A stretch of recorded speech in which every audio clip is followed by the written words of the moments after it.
Can you tell us about the first time you ever watched TV and used the phone? So the first time I can remember watching TV, I was about 7 years old, and we were at an English neighbor's, well, a former neighbor's.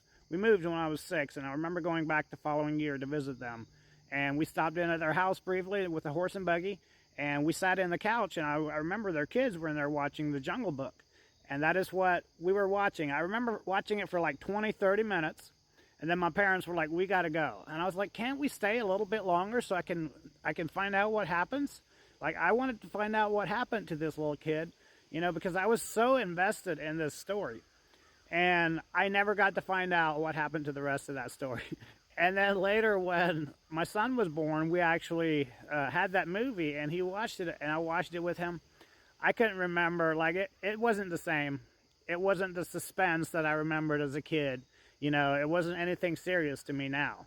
But back then, it was such a serious movie to me. I remember being so curious as to if that little kid was going to be okay or not. And then the first time I ever used the phone, it was a rotary phone. And I remember thinking how far away the person sounded. I'm like, wow, I can barely hear them through this, you know. But anyway, that was my story about the first time I ever remember watching TV and the first time I ever remember using a phone. Of course, I did use a phone a lot more after that, but TV was something I didn't do too much of. God bless.